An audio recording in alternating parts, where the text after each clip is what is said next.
And we are back. We are live. Marc Patrone with you from Saga 960. I'm the host of the Marc Patrone Show. Thank you so much for checking out this live stream with our friend Andy Lee.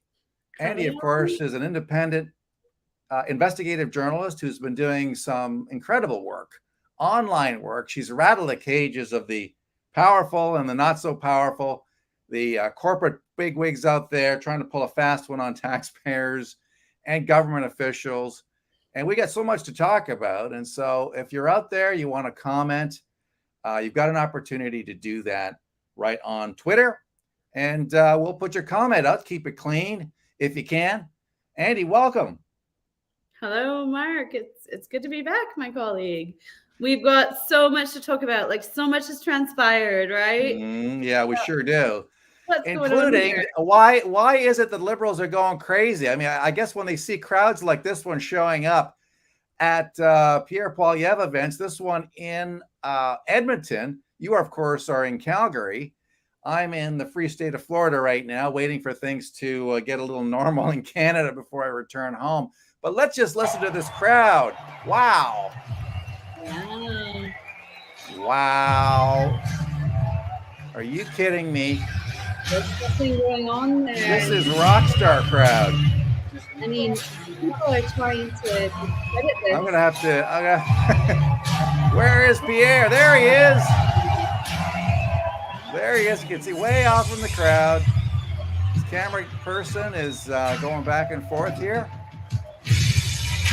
All right, there you go. Anyway, as you know, we're hearing some things from liberals who, well, they've never seen this sort of behavior before. They certainly haven't seen it lately with the likes of Justin Trudeau.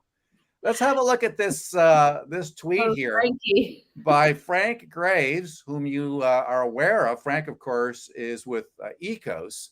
He's a pollster, and he's getting downright nasty here. He says, "I am so glad that Jenny Byrne." Jenny, of course, was a Harper staffer for many years. Jeff Ballingall is also involved with Canada Proud, I believe, still there. And he says, and the countless of racist, I don't know if I could say that. I I don't wouldn't want even. I wouldn't even. I can't even to do that that, Mark. word. I wouldn't even Well, say. it's basically it's a penis head. So don't like me. He says, I'm sorry you don't like me. If you hang with Nazis, you are Nazis. And he goes on to say, and I am coming for you. And you can call me a raving lunatic, but I am your worst nightmare losers. Wow. So I think this is a response to what's going on. They are shocked and probably a little bit scared by the prospect of having Pierre Poilievre go up against their guy, Justin Trudeau. What do you think of it? What's going on here, Andy? I mean, why are they reacting this way? Well, I mean, they're just going wild. And I mean, the thing is last night, Nick Nanos and Frankie both blocked me in unison. So these are two posters who A blocked me. coincidence? I think not. So and Frankie blocked me before. So I did some research into his company Echos. So Echos is partnered with Carlton. Carlton, of course, before came out really hard against Pierre Poilievre. They put out this notice that Pierre was a white supremacist Oh because he my. wore a hoodie with a raised fist on it. Wait, who actually said that? Well, Was it it's part of Carleton University. Carleton University? Okay, this is So, Ottawa, very left wing Ottawa so this based. is where Ethos Research is based out of. Oh, So okay. they really came out hard against Pierre. The irony about this is that this hoodie that Pierre was wearing with a raised fist on it was actually a Métis oil sands operation. So there was no white supremacy in there whatsoever. This was showing that we've got Métis people who are on board with oil and gas and fossil fuels. So they really got shamed for that. And so, I mean, Frank Graves, when you look at Echoes, they do a whole bunch of polls. I looked at and I really dissected how they do polls. And they do a lot of polls in conjunction with the Anti Hate Network. So the Anti Hate Okay. And Network, you've of you've course, done some work with them. All right. yeah, Say yeah. they're federally funded, right? We know that, they consult for the government. They get a lot of federal funding. They're also very well funded by BMO. So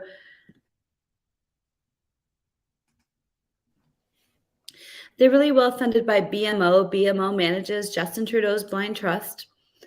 And they spread stories during the trucker convoy. So Bernie, who is one of the heads of this anti-hate network, he was caught, and Jonathan Kay busted him. Bless his soul. Jonathan Kay's fantastic. Works the cadet. Does great work. So he busted them. They said that the truckers were spreading these anti-Semitic flyers, these anti-Israel flyers during the protests going on throughout Canada. These flyers were actually found to be origined in Miami. Okay. So they had nothing to do with All right. Canada whatsoever. But Anti-Hate Network picked up on these and then started spreading on the internet that these were being distributed at Canadian protests and these terrible anti-Semitic messages. So, I mean, there's a lot of questions about this anti-hate network. And so, Okay. So we're and talking about smear here. it And is, so, and yeah, echoes. obviously people associated with the Liberal Party of Canada, or people who are maybe leftists in general, sympathizers of the Liberal Party. They're not going to appreciate the fact that Poilievre is getting the attention that he is. And so here's Frank saying, well, this guy is he described him as a Nazi. You hang out with Nazis. Is that where this is going? I mean, this is absolute lunacy, throwing that word around like that. I don't That's think where that's we're going. I mean, going to help anybody. And so I think Frank should know better. But that was quite the rant online. But I'm beginning to think that some of the attacks are quite unhinged by the left against Pierre Poilievre, and I suspect that he's well on his way to winning this thing. And I suspect that also that liberals are frankly a little worried about going, head to head with Pierre Poilievre. What do you think? yeah, well, I mean, I think their panic is obvious, right? And the thing is that we're not even in an election. We're just in a leadership race right now. But it just they've come out so hard against him. And you see MSM plugging Jean Charest, and a lot of the pollsters are plugging him as well, despite his work with Huawei. And it really seems like they're gunning for the weakest conservative leader possible, and they're really trying to, as much as they can, overlook this movement because this movement is really powerful. And I said even last night, so I actually tuned in, and I wouldn't normally do this, and don't hold this against me. I tuned into Power and Politics last night. So, and I looked at the panel, and they were talking about this rally. And, Andrew Coyne said, Pierre can never win an election based on his current messaging. But the thing is that all of his messaging is based around one central theme. And the theme is freedom. It could be, freedom from government intrusion. It could be energy freedom and autonomy. It could be bodily freedom, right? Freedom from government intrusion, freedom from intervention. So everything that he says is based around this one broad topic. And it's obviously really resonating with people. People are grabbing onto it, and not just conservatives. That's what the polls are showing, is that even we've got some liberals and we've got some NDPers going to these rallies and maybe being turned and having their minds changed that, yeah, you know what, maybe the Conservative Party isn't home to the far right. Maybe there is a home for a lot of Canadians that never maybe saw themselves fitting into this party. Maybe there is a home for them there. Yeah, we This got is a message here, Andy, by Martin Hardiman saying we sure. need to shut A down permanently. Look, I think the guy's allowed to run. He's already paid his dues now, so we know he's serious. He's obviously got some money behind him. I just think that his campaign seems to be more about trying to damage Pierre Poilievre than it is about giving Canadians any kind of message other than that. So yeah, here we go. Martin saying, "Freedom is our heart's Yeah. So cry." Martin was actually censored. He was one of my big fans. He was censored from Hmm. Twitter. Yeah. So he was Well, he's deplatformed. out there now, and good for him for sending that message. And I listen. That message of freedom is starting to resonate, No, and a lot of it people really is. are worried about it. And good for good for Pierre Poilievre for talking about it. Yeah, This is not a big I mean, deal. This is a big deal in the hearts of a lot of people. having seen a lot of the rallies myself, I can Uh-huh. say, and I've got mixed feelings about this because I do have a good relationship with some CBC journalists, and so I don't want to say burn this organization down because there's some CBC journalists that I really love and I really admire, and they do still do some good work. But there's no denying that there's a facet that have become, the Trudeau cultists, and power and politics is one sort of example of that panel where, we can't get sort of unbiased news sources, but some of the strongest messaging that people cheer for is when he says defund the CBC. Yeah, absolutely. And that's And and here was one of your tweets. Actually, you were talking about a couple of things earlier. Here we go. Here we're looking at something you tweeted. She said Justin Trudeau won't drop federal vaccine mandates because we are partnered with a global WEF, that's the World Economic Forum digital ID program. They need to test us. There, I said it. It's the only explanation, Andy. Talk about that. well, I mean, you know what? I try to. That's the thing about me is they have a hard time with me because I don't go all the way down the sort of Rabbit conspiracy hole. Yeah. hole. But I think that we do need to talk about this. So this is a legitimate partnership that we formed. It was formed a long time ago, a digital ID run. But it's just, I think now when you see our federal government clinging so hard to vaccine mandates, we have to say, well, when we're trialing these digital identification, programs, was this sort of a stipulation that was put in that, yeah, we should trial it based on vaccine passports and how well that works? And maybe, because we have to test to see how well the system works in future pandemics. And, when you put it that way, it doesn't sound that far off at all. It's very plausible. And it's not entirely a bad idea. There's a lot of good things about digital ID. You can save a lot of money. It's very efficient. You've consolidated all of your information to one thing. But at the same time, you have to realize that almost the entire population of Canada was barred from public transit in China in 2019 because they had bad credit on their digital ID. And these are offenses like you didn't walk your dog with a leash outside. So this is the slippery slope that you go down. So, whenever you look at technology, you have to say, yeah, there can be huge benefits, right? And there can be tremendous good done with this. But there can also be in the wrong hands, a lot of bad things done with it. And do we have the proper safeguards in place to put those checks and measures in to make sure that when we're utilizing technology that it's not falling under influence that it shouldn't be used for? Are we going to preserve people's autonomy, or are we going to say, you know what, you didn't pay a parking ticket so you can't travel on a train to go see your family during Yeah, the absolutely. You're talking about the social credit score that has been in place in China, and Justin break? Trudeau's desperately trying to import it here, and he's doing it slowly but surely. Let's hear from some of those who have gathered as well.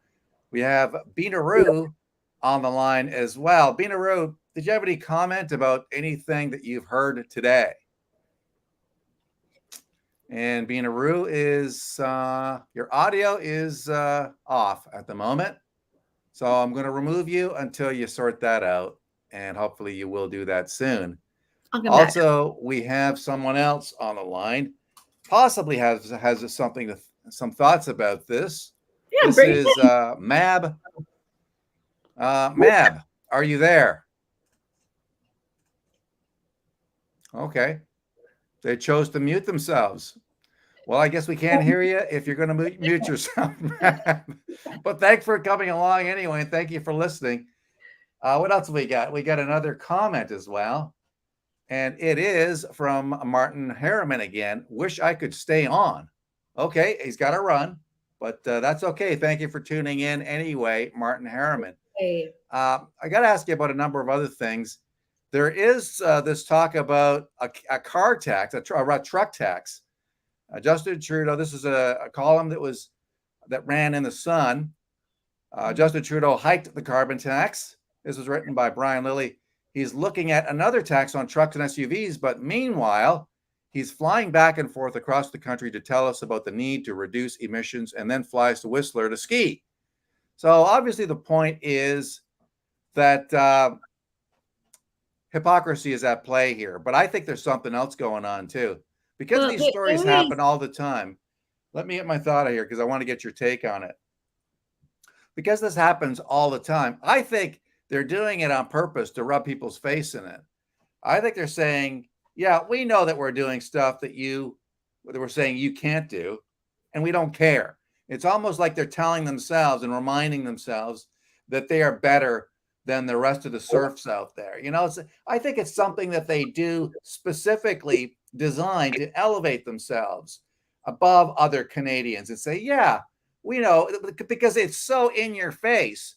This hypocrisy, it goes beyond hypocrisy. I think it's something that these guys are doing specifically to thumb their nose at anybody out there, including the media. They know that, conservative-minded journalists and reporters and columnists are going to call them out on it, and they don't care. They're doing this as a way to say, yeah, we know, and we don't care because we're better than you are. And so they're kind of rubbing people's face in it. What do you think?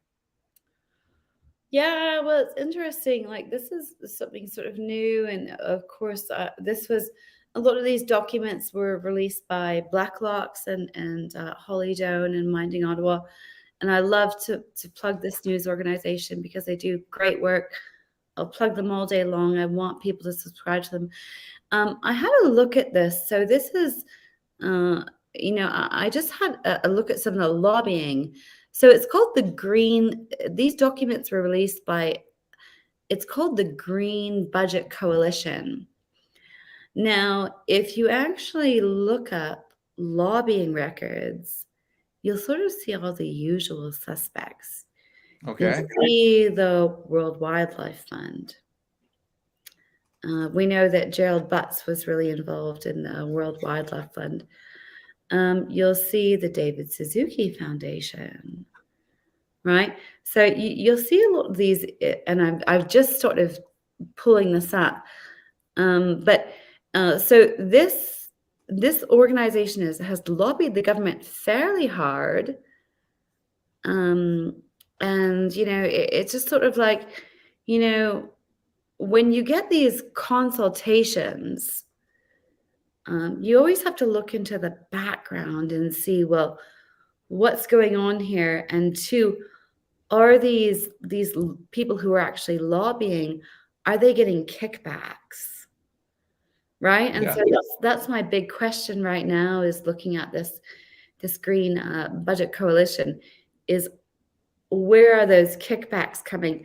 And usually when you see it, it goes through sort of a sophisticated network of grants. We'll say that we'll see $1 million go out to an environmental grant, but we'll never really get the breakdown from the government. You really have to go and hunt all that down and find out where all that money goes to find out which one of these organizations actually got the kickback for the lobbying. So that's something that I'm sort of in the middle of tracking, and I don't have the answers for it now. But I can say that there's a lot of groups. I wish Friends of Science was here with me right now, because they would probably be able to nail it, immediately. But I can tell you that there's a couple of, environmental groups that have definitely gotten kickbacks from our government that are behind this report, and saying that we should be taxing Trucks. Well, I mean, that's really easy to say, maybe. I don't have a truck. I have an SUV, but I had to go pick up some stuff the other day, and my SUV wasn't big enough. So I got my boyfriend to come over with his truck. Okay. He picked up Well, a whole bunch I of bet stuff. that, no, absolutely that comes in handy. I think it's part of the culture war myself. I I think that they know that a lot of truck drivers, I think they view truck drivers, or a lot of them anyway, as being kind of conservative minded people, people who work, I mean, have to like manual labor type of stuff. they're That trying to associate too much with the it's an state. attack. It's a culture. It's a part of their culture war on people they don't like. But I also want to play this. This is Theo Fleury's tweet. Climate lockdowns are next on the agenda. Yeah. Trudeau's favorite words: climate change and vaccination. Let's listen to this clip by Justin Trudeau. I've spent my life discovering beautiful corners of this country, and I want to make sure that my kids and grandkids have the same opportunities that I had and that so many of us had. That's why we're stepping up in our fight against climate change, in our protection of nature, and in real and concrete actions to build a better future for everyone. Okay, so I don't hear any reference to climate lockdowns there, but I do hear a reference to, real and concrete actions. And so people hear those words and they automatically think, well, climate lockdowns are on the way. I mean, we've heard this word before, this phrase, climate lockdowns. How real do you think that is, or is it just fear mongering? Well, I think, whenever you take a conspiracy theory, you have to understand there's always a thread of truth throughout of it. So, climate lockdowns, are they coming? Are they going to be called climate lockdowns? I don't think so. But, you see sort of subtle messaging. I mean, if you even look at the World Economic Forum, if they put up, a message, and I found it really disturbing. And they said lockdowns are quietly improving the world. And they showed a picture of an empty city. So that sort of gives you a little bit of a key as to what they think we should be doing, right? They think that, yeah, this is better if we're all at home, if we're not out, if we're not reveling, we're not using up carbon dioxide. I mean, they thought that lockdowns had an improvement on humanity. And I think that we're going to see more of that. And, I think that when it's so hard to say, it just, you don't want to go all the way down the rabbit hole into conspiracy theories. Do I think that they're ever going to come out and say, yeah, we're in a climate lockdown? No. But do I think that world leaders are looking at emissions and what's happened during lockdowns and how emissions fell and seeing, hey, could we maybe use this and tell people that if they stay home, if they don't go out, if they don't travel, if they're not consuming, is this better for the environment? I do think that they're going to look at that data and they're going to find a way to, convey that messaging and subtly say that, yeah, you know what? The less you do, the better it is. Well, biological extension, though. I mean, I don't think that's they'd be happy if there was no people around. I mean, that's no. if it's a war on people, well, I guess that would be an indicator. I mean, if they want people just to lock down, but isn't that how you destroy an economy? They obviously don't care because all their incentives appear to be directed towards corporations. I mean, even the ones that were directed at smaller business, a lot of that money ended up in the pockets of giant corporations. Those companies that suffered as a result of these lockdowns were generally smaller businesses. Those are the ones that paid the heaviest price. Meantime, you look at the stock price of companies like Amazon and Home Depot and Walmart. Well, they all did very, very well because they actually collected a lot of the business that might have otherwise gone to smaller businesses. So clearly, this is a war on smaller businesses. And the attack on small business is really an attack on entrepreneurialism. It's an attack on regular folks. The attack on small and medium-sized business is an attack on society, on free markets, and it's disgusting, and it's got to stop. But I don't think they are going to stop, because I think it's part of their agenda, as you suggested during your earlier tweet. Well, And so it's brutal what has happened, and they're not stopping, because there's talk of bringing back those lockdowns. like, I haven't seen any indication that these people are going to put their money where their mouths are. They don't seem to have any indication that they're willing to stay home. They're willing to reduce their flights, reduce their travel, reduce their consumption, cut down their buffets. Like, I haven't seen any of those indications, whereas, these are all ideologies that they're pushing upon us. And it's not really, it is a conspiracy theory, but it's also not. It's also very much out there. Like I said, the WEF very plainly put out, I wish I had this for you, their image saying that lockdowns were quietly improving the world. Well, improving it for who, right? I guess this is the question you have to ask, Andy. I mean, who's it improving it for? Yeah, it's improving it for the giant corporations, as I mentioned. Yeah, Amazon is happy. Their business has gone up. You know what? You stay home. What do you do? If you can't go out shopping, what are you going to do? You can't go to your local business. What do? You order in. I gotta play this clip for you. This is order from Amazon, right? You order from a big corporation. You order your groceries in. You order everything in. You don't leave your house. This is tremendous.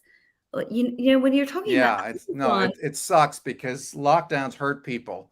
It's led to an increase in opiate use. It's people are depressed. Some people have we heard sadly kill themselves. No, the depression is up. No, I mean, it has had a monumental impact, a negative impact, these lockdowns have, and they don't care, because to them it's all about, carbon dioxide. Well, I'm sorry, but we need carbon dioxide in the atmosphere. It's a necessary gas. Let's have a listen. I want to play this. I want to get your reaction to it. Listen to this. The world, airlines are now advising people who have been vaccinated not to fly. Yep, you heard me correctly. Airlines in Spain and Russia are warning people who have been vaccinated against coronavirus not to travel because of the risk of blood clots. Now, this is a well-known risk of long-haul flights, but apparently it's exacerbated by the potential side effects, the clotting side effects of the COVID-19 vaccines. It's just another sign that there really isn't any in the world. All right, so that surprised me, but not entirely, because there is this condition where people can build up all sorts of pressure in their legs, for instance, and have clots, and they can be life-threatening. And so these people are saying, well, now some of the airlines are actually concerned, to the point where they're saying, well, given the link, allegedly, and it's documented, between some of the blood clotting that we're hearing about, and the vaccinations, the COVID shots, now they're warning people, look, maybe you better not fly, especially if you have a history of clots, or you're susceptible to this condition. What do you think of that one? That's a good question. I got you. I threw that one at you. No, yeah, well, that came out of the blue. So I haven't looked but I know you can handle it. I really like to look at peer-reviewed journals. So let's face it, whenever you get this is my limited understanding of this. Whenever you get a vaccine, it's going to initiate an immune response. And so that immune response, hopefully in most people, it's reasonable. But sometimes you might get sort of an overreaction, just like we might see in any other autoimmune disorder, Crohn's, ulcerative colitis. There's so many disorders where sort of we have an exasperated immune response. So I guess the question is, and that this has been posed in several medical journals, I'm not just making this up, is that when we continuously boost, are we overstimulating our immune response? And then could we perhaps be indicating to our body that we should attack oneself. That's basically an That's an autoimmune autoimmune disorder, reaction. Yeah. right? And so we see it with, ulcerative colitis, Crohn's, arthritis, right? Rheumatoid arthritis. We see it in. There's so many diseases. So, and it's a very good question, and there's no real clear answer. But some studies have said, and I'm not just pulling this out of the air, these are actual medical experts who have said, yeah, when we continuously boost, are we stimulating our autoimmune response too strongly? And could we then provoke our body to attack itself? And then maybe we would see responses that we wouldn't want to see. And they're all good questions, and they don't have answers, right? But they're questions that we need to ask. So, I posted something and I got a little flack for this. So Pfizer has applied for regulatory approval, emergency boosters in the 5 to 11-year-old age for children, boosters. And so they did it based on a study, and the study showed that there was an immune response in 30 children out of 140. But I'm like, well, hold on. That's a high percentage. Yeah, but hold on here. We're going to boost millions of children based on a sample size of 140 kids? Wait a minute. Yeah.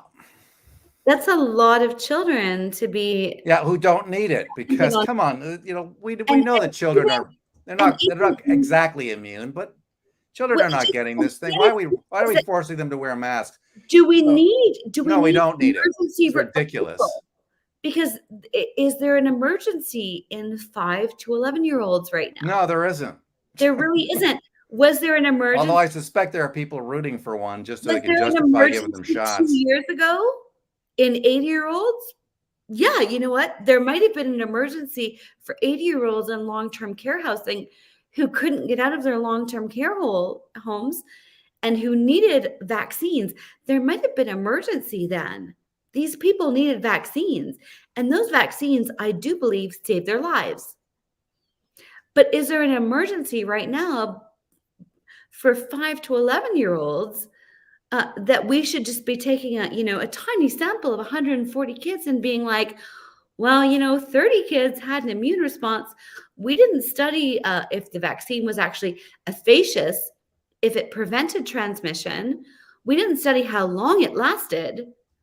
But we know that it provoked your immune response, so let's get emergency approval for this vaccine and let's give it to millions of kids. No, I'm sorry. Science has never worked that way. Historically speaking, never, ever, ever. And even medical professionals are speaking out against this emergency FDA, filing that they did trying to get this vaccine to market. Yeah. Because there is no emergency right now. No. And I've got to move on to another topic. Excellent points, by the way. I got to get you on this Elon Musk move to take over Twitter. I'm cheering for him 100%. Musk now speaking to co-investors as Twitter board adopts poison pill to thwart the hostile takeover. So this is a takeover by Musk. He's offered, I think, for $54 or somewhere around there for Twitter stock, Twitter shares, which is somewhere around an 18% premium over what the price was going for just a short while ago. Mm-hmm. The woke folk at Twitter are all running around like chickens with their head cut off, trying to prevent this from happening. And now, in an attempt to move along his hostile takeover following Twitter's adoption of a so-called poison pill, the New York Post is now reporting that Elon Musk is speaking to potential co-investors who could partner with him on a bid for the social network. He wants to take this private, as you know, Andy, and cites sources according to whom have a new plan that includes partners could be announced within days. I wonder who's part of that plan. One possibility is teaming with private equity firm Silver Lake Partners, who was planning to co-invest with him in 2018 when he was talking about taking Tesla private. What do you think about the freak out over at Twitter over the fact that Elon Musk wants to take this company private? Well, I mean, I think the freak out is predictable. What I find much more interesting is that, a lot of us use Twitter and we never really looked at who was behind the curtain. We didn't look at the shareholders. We didn't look at, who had how many shares and where they were and maybe what their ulterior motives were.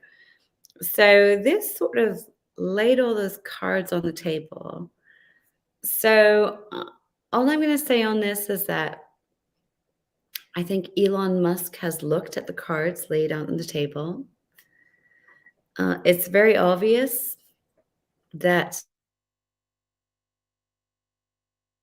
I think it's really obvious that they're not open to a full takeover. But I think that what he's done by, pushing this exceedingly high share above what a normal trading price would get, I think that he made them show their cards. And so now he's looking at those cards. And I think he's looking to see maybe he won't be able to take over 100% of the company. But I think right now, when he's being quiet, I think he's looking to see who has what stakes, who's holding what, and who is going to join forces with There's them. a Saudi prince, I guess, who owns, I believe it's 5%. I have to Yeah, check about that, but he has no interest. Apparently, he has no interest in selling. So he just. but again, Clearly, the ownership is about having a stake in who says what.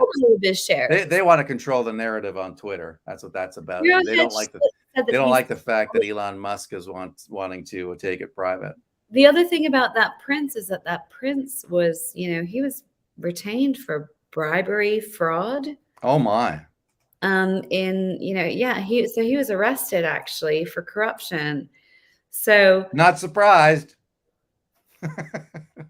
But the other thing is that people said that he sold his shares. We don't even know how many shares he has. He has a lot of shares. As I said, but I think he owns 5%, and that's a lot less that's maybe half of what Elon Musk has. But I think that what Elon did, I don't think Elon really expected to come out and just make a bid and buy Twitter. He's not stupid. He's done it. He's a pretty serious guy. Yeah, he's saying if he can't own the whole thing.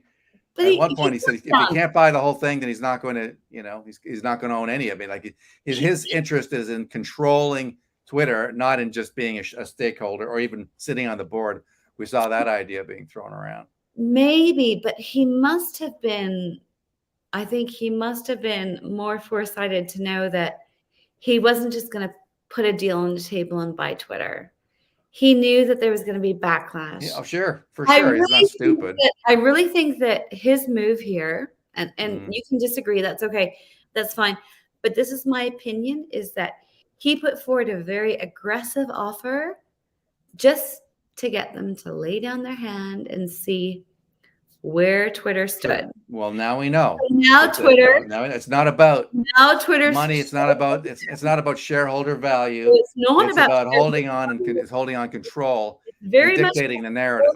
So the board of directors and the board. I hope Elon wins this fight. I am rooting for him 100%. No, I mean, really, and it was a very expensive poker move, but he did get over $40 million. I think it's 43 million. I think total.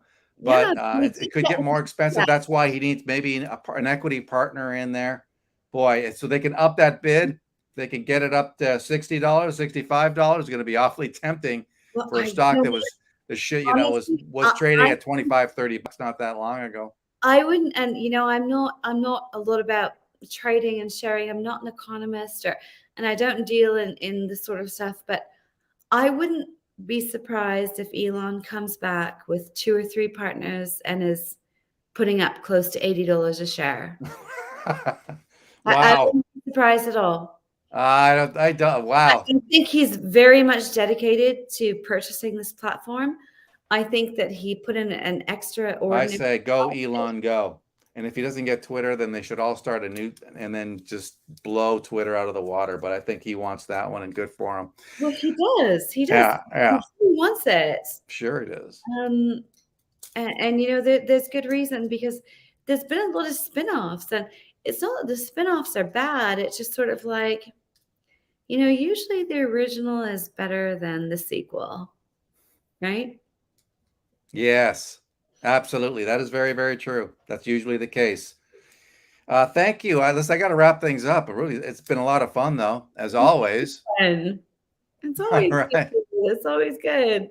Let's do it again real Right. soon. And okay, so Friday. check out the Real Andy Lee show. That's Andy's and mine. And yours. And of course, Tom Quiggin and Pete Sorrenti. Yeah, the fearsome foursome. We're all involved in that project, the Real Andy Lee.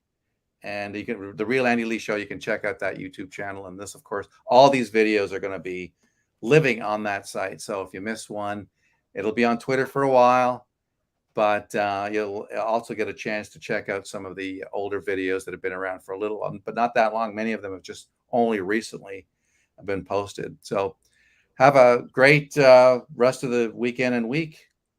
Happy Andy, Easter, everybody. Happy Easter. Happy You know, Easter. He is risen. Be blessed, right? Be blessed. Absolutely. Enjoy your weekends. Cheers. Take care. Andy Lee. All right, my friends, thank you for tuning in. Appreciate it. And let's do it again real soon. For our radio audience, we're going to take a quick commercial break. Back with more on Newstalk Saga 960 after this.